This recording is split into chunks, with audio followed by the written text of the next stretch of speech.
January 7th, 1848. I don't know how long that is past the first one. The Palais de Louvre. So the art gallery? Yeah, looks like this is an art gallery. Looks like that's a portrait of some sort. Let us be reasonable, senors. I'm sure that this is a simple misunderstanding. It's a foxy man. Okay. There is no misunderstanding. In the name of the king, arrest that Spaniard. Oh. And they have a red rose in their hands. So our defendant this time is a Spaniard. Act 2, a fox among the wolves. Time to fuck up my voice. I knew Falcon wouldn't feel like turning up to the office on Friday. But now it's midday on Monday and there's still no sign of him. This is becoming a little concerning. I should go look for him. I should probably go find him, yeah. His home would be a good place to start. But the bird brain never gave me his address. I'll just have to find him the hard way. Okay. Interesting choice of, like, places that I can go to. No sign of Falcon here. Excuse me, Rupert. Oh, it's you. The first year dropout. Hey, I didn't drop out. I was forcibly ejected. But that doesn't matter right now. I'm looking for Falcon. Have you seen him? Falcon? The guy who somehow blundered his way through the Catalan trial with the help of some very dubious evidence? No, I haven't seen him since the trial. Oh, well, thanks anyway. Okay. Let's go to the concierge. That seems... I don't really feel like he'll be at the chateau. Excuse me, monsieur, I'm looking for my friend. Do I look like a lost and found you? Buzz off, bird brain. All right, then. I love that crow. Let's go to Chateau Crinier, then. Excuse me, Mademoiselle Duhat. Down here. Oh, there you are. It's Sparrowson, right? That's right. I heard about the case you were involved in. I never would have thought that the Baron was a murderer. He always treated me with the utmost respect. But then I suppose it makes sense that the most ruthless killers are the ones who can put up the best facade. Yeah, I suppose so. So how's your friend doing? He seemed a little down last night. Oh, you've seen him? Yes, he was brooding in the corner of Le Canard Joyeux, mumbling and drinking. It was a little depressing, to be perfectly honest. The happy bird? Yeah, the Canard is bird, Joyeux. Canard might be duck, so it might be the happy duck. Never mind. Canard Joyeux, that dingy student bar on Rue Jean, right? The yellow road. It's not dingy, just a little rustic. In any case, that's an enormous help. Thanks, mademoiselle. Anytime, Sparrowson. So now we got a new place, I'm guessing. Yep, the Canard Joyeux. Need to pick me up? Come to Madame Quenel's Student Tavern on Rue Jean. You're always welcome. Sparrowson's. Is that like it's supposed to be like a dodo? What bird is that? Oh. His nostrils fill with the pungent aroma of sour wine and bitter tobacco. Well, ruffle my feathers if it isn't little Sparrowson. I haven't seen you in years. How you doing, hon? I'm feeling pretty good, Madame Quenelle. Thanks for asking. I'm actually here to find a friend. He's a big guy named J.J. Falcon. A falcon? Yeah, but that sorry lump's been here all weekend. He's been moaning and muttering to himself all weekend. Frankly, he's bringing the whole atmosphere down. I'll take care of him. Thanks, Madame Quenelle. It's no problem, hon. He's probably still in the corner of the drinking room upstairs. Let's go to the card room. Oh, Rufus. Here to play some Jacques Noir, are you, monsieur? Not right now. I'm looking for my friend J.J. Falcon. The big drunk fellow? I think I spotted him downstairs. Ah, thank you. Here we go. No sign of him. Oh, mon Dieu! I almost stepped on a big fellow.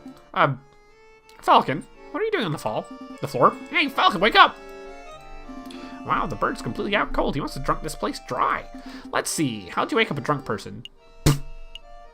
Kick him. Nope, nothing. Pour a drink on his head. Guess it's time for a rude awakening. Wakey, wakey. Ah, good, you're up.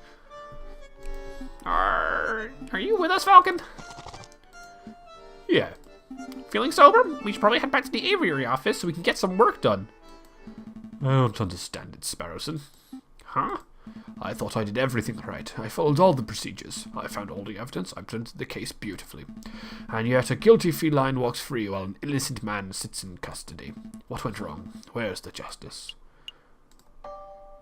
I don't know, Falcon. Sometimes the system just doesn't work, I guess.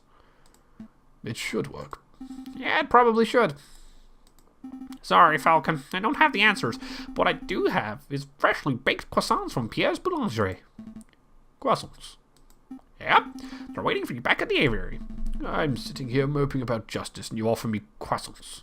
Well, it's just not just croissants. I got some pain au chocolat, too. I could go for pain au chocolat. Fantastic. Let's make a move. Oh, it's cute. Sparrowson's a good friend. All right, I admit it. These croissants are amazing. I told you, Pierre's Boulangerie on Rue Verte is something else. Green? Yeah, green. Oh, that reminds me. The baker told me something interesting. Do you know what they call pain au chocolat in America? They don't call them pain au chocolat? Nope.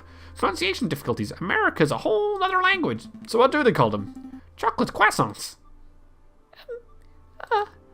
Hello? Chocolate croissants. What do they call profiteroles? Oh, I think those are still profiteroles. But rather than custard, they filled them with ice cream and smothered them in melted chocolate. Simply outstanding. Is this the aviary attorney? Can I speak to someone, please? Well, what do they call crepes? Excuse me! Did you just hear something, Sparrowson? Down here! Oh, I'm sorry, I didn't see you there. What can I do for you, little one? Oh, gosh. Where to start? Your name, perhaps? Mousy. My name is Mousy. My favorite character yet. And what can we do for you, Monsieur Mousy? I have this friend, and he has fallen under some legal turbulence. Legal turbulence? You mean he's been arrested? Yep, I suppose so. They say he's a murderer, but he didn't do it. He didn't do it! That's quite a problem. I know. Oh, but I've got to mention, he's the Prince of Spain. The Prince of Spain? And you didn't think that was worth mentioning from the start? I forgot. I must ask, Mousy, why did you come to us? I would have thought that the Spanish royal family would hire legal counsel with a little more... not terribleness?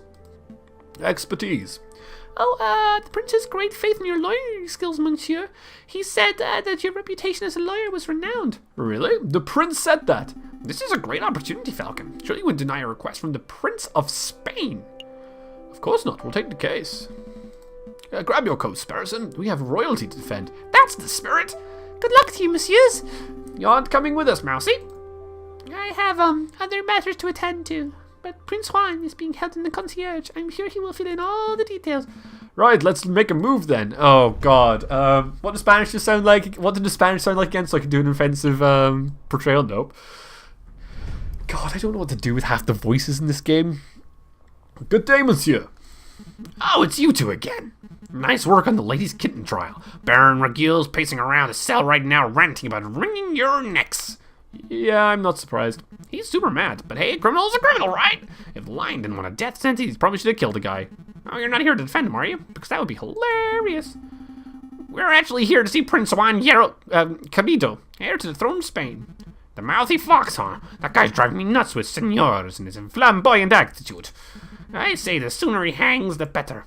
Flamboyant attitude. I like this already. Oh, come on, man. While we're young. Oh, I love him. Look at him. He's reading. He's cool. The Prince of Spain, I presume. Oh! Indeed, I am Juan Gerardo, heir to the throne of España, and you must be the legendary lawyer, Senor J.J. Falcon. Well, I wouldn't say legendary. I wouldn't even say notable. Such humility, I would expect nothing less from the renowned individuals such as yourselves. But let us get down to business. I trust that my compañero, Mousy, explained the situation. He told that you've been accused of murder, but we need some further details before we can start our investigations. Ah, of course. What is it that you wanted to know? Tell us about the murder.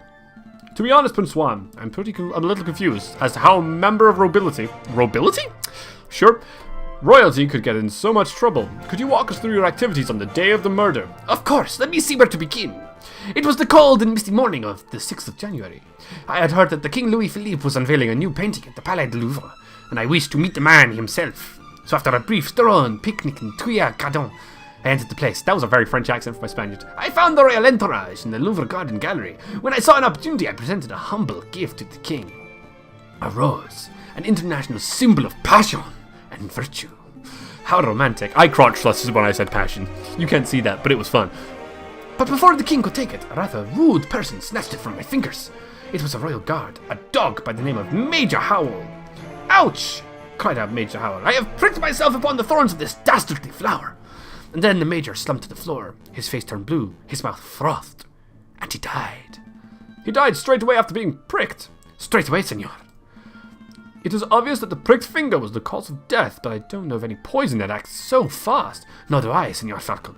But clearly the police felt that the poison upon the rose's thorn was the only logical explanation. And with so many witnesses, even the king himself, what could I say to defend myself? So where did this rose come from? I acquired it from a beautiful Parisian flower seller at Les Halles, Marcotte. A girl by the name of Catherine Marie Signe. But surely you're not suggesting that the flower girl applied the poison herself, Senor Falcon? Well, I'm not making any accusations yet. I'm just planning to explore every line of inquiry. Poison Road has been added to your evidence folder. Let's have a look. Major Howell took a rose from Prince Juan. The thorns of the rose were supposedly coated in poison. Seems fair. I like this supposedly there. Do you want to ask something else, Senor Falcon? Why are you in Paris? I was on a diplomatic mission. I do not know whether you're familiar with current events, but you may have heard that your country is in a state, my country even, is a state of turmoil. Contenders for the Spanish throne are slandering, plotting, backstabbing. It's chaos, and the people are suffering. So I thought, if I can befriend some French royalty, perhaps even the king himself, maybe I can strengthen my family's name. With Querido dynasty restored, I had no idea how to pronounce that, I'm just going to say Querido, I would have a chance of bringing peace to my beautiful nation. Well, I guess that plan's gone out the window. Sparrowson, don't be rude. No, he's right. I failed terribly. Don't fret, Prince Juan. We'll do everything in our power to clear your name. Maybe once the dust is settled, you will have another opportunity to speak with King Louis Philippe and complete your mission. Thank you, Senor Falcon. I'm sure you will do your best. Was there anything else you wanted to ask? What were you reading before we so rudely interrupted? This book? It's a Spanish classic, Don Quixote of La Mancha. Do you know it? I've heard of it. I've heard of it. It's about the knight who jousts windmills, right? That's one part of the story, yes. The hero is a virtuous but elderly knight by the name of Don Quixote. In the chapter you mentioned, he takes up arms against an army of giants who are terrorizing a town. Quixote's partner, Sancho, warns him that the giants are just windmills, and their flailing arms are just sails twirling in the wind. But Quixote doesn't listen. He takes up his lance, gets on his horse, and charges anyway. Sounds more like dumb Quixote. Am I right, Falcon? Perhaps he is dumb, Senor Sparrowson, but many of us spend our whole lives jousting imaginary giants. Speak for yourself, Juan. I've never been jousting, let alone seen a giant. I think we're getting off track here. Indeed. I tell you what, Senor Falcon, I'll lend you my copy of this book. Maybe you'll have time to get a read of it at some point. Maybe I will. Thank you. Unusual hunt. A book has been added to your evidence folder. Was there anything else you wanted to know? No, I think that's everything. Thank you. What's the plan, Big Bird? Well, we have 2 lines of inquiry. We should head to the scene of the crime at the Palais de Louvre and see if we can find any clues or witnesses. And we should interview the flower girl in La Hall Market to see if she has anything to say about this alleged poisoned rose. 2 tasks spread over 6 days? This almost sounds too easy. Let's not get complacent. Good luck, senors. Right. I was talking to a friend about this game, and he gave me a warning. Now, I don't know which case it's on, and I don't know when it will do it, but he said at some point the game will eat a day or 2. So at some point, the game will break its established formula of we have this much time to do this many things, and it will just kick us in the crotch and take one of those away from us. So I'm going to be very careful about that. Wait a minute, Falcon. What is it? Did something seem off about Prince Juan, Hugh? He seemed colourful to me, throwing roses, spouting about literature. Juan's one suave Spaniard. Maybe I misread him. Well, look, if this is bothering you, then we can always ask around. Maybe someone in the city knows Juan's dirty secret. If he has anything to actually hide, that is. Yeah, let's take up the third. But we've still got a trial to prepare for. Priorities, Sparrowson. Okay, time to start looking around, I guess.